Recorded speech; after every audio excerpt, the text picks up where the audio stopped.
Hello, it is MattiAce, and I'm using the LC3 Jaguar, which is a close-range carbine for the light assault and engineer class, playing engineer here. Now, the thing about the Jaguar that makes it very popular is that it has a very good hip-fire accuracy, and it is very popular for run-and-gun type players who like to fire at this range.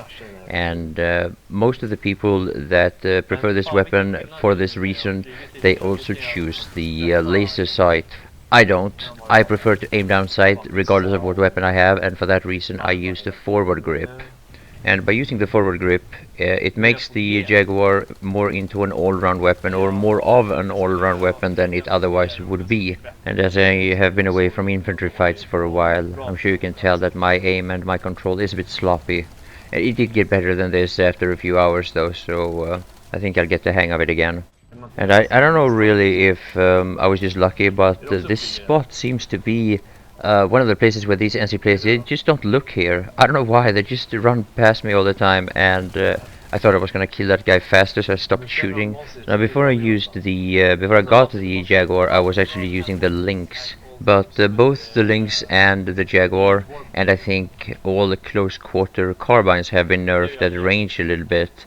And my favorite weapon for the carbines so far, of the ones that I've tried out, is still the default one.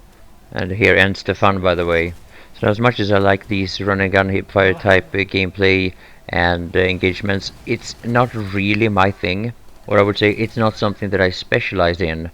I like to have a more all-round type role, and it's mostly based on mid and long-range engagements. So now the downside to the long-range engagements or mid-range engagements with the Jaguar is that it has a bit lower muzzle velocity than, let's say, the default Track 5.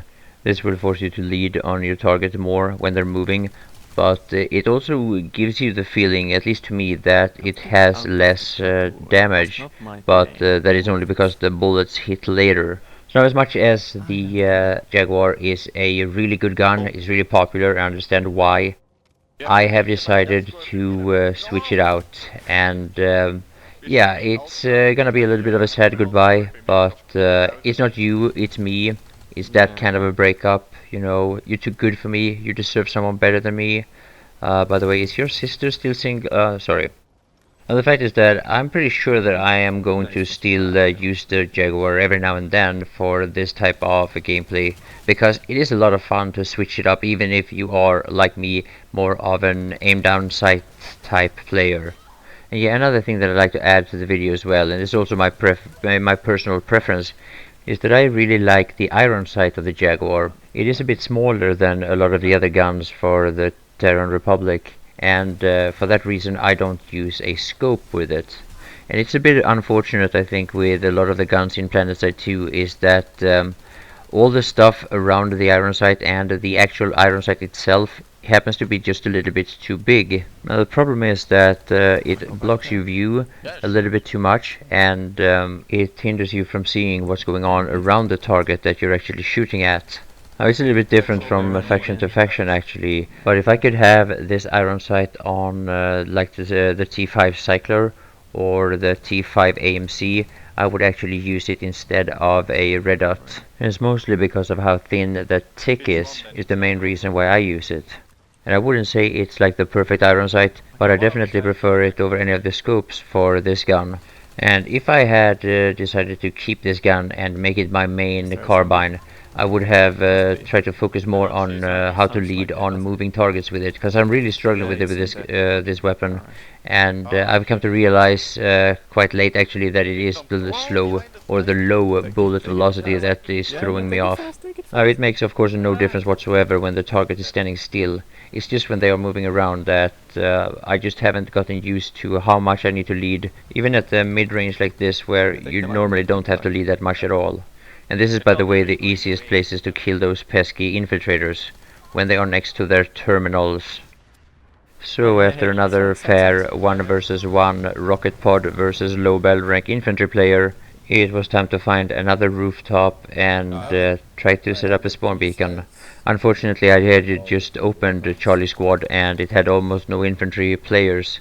But flying like I do and bailing out is quite a useful way for a squad leader to set up a beacon at a base that you are attacking. We are going to run some more open squads in the future in Bling, but it's not something we plan ahead, so if you want to participate, you just need to keep your eyes open. So, like I said, after getting the Arexium medal for the Jaguar, I decided to buy the T5 AMC. So I decided to go with the advanced forward grip. I also put the red dot scope on, the one-time red dot scope reflex sight, and I also decided to go with high velocity bullets because I really wanted to get into this whole mid-long range types gameplay with this carbine. And even though I still had the forward grip for the Jaguar, this still is a big difference. And here in the beginning I was really struggling with the different recoil and spread pattern of this weapon. I have to burst fire quite a bit more, and I have to recoil compensate quite differently. So now once I get familiar with this weapon, I'm gonna try to come out with a review of it, try to give you some tips and some advices with it, but I don't wanna make it prematurely.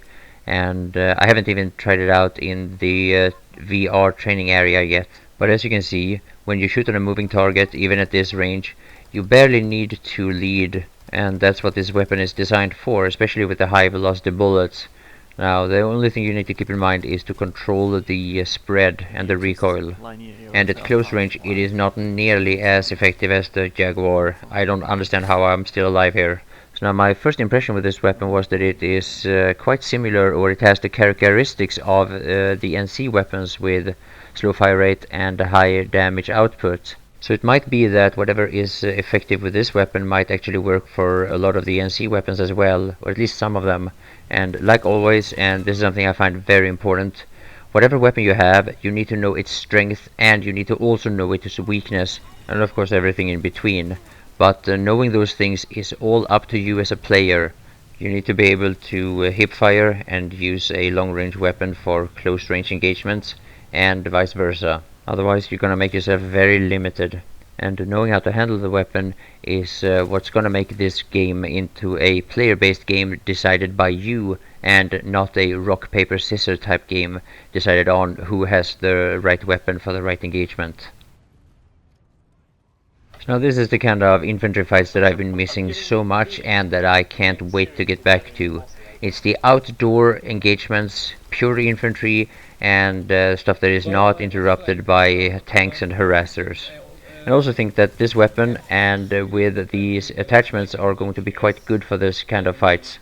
So if you have a lot of experience with this weapon, any tips, any feedback is of course welcome. I will post this video on Reddit as well, and that is a great place for the discussion. And on a side note, here's one of the things that I keep forgetting. Being that nighttime is darker now, I normally move my brightness slider up to like 60 for this kind of fights.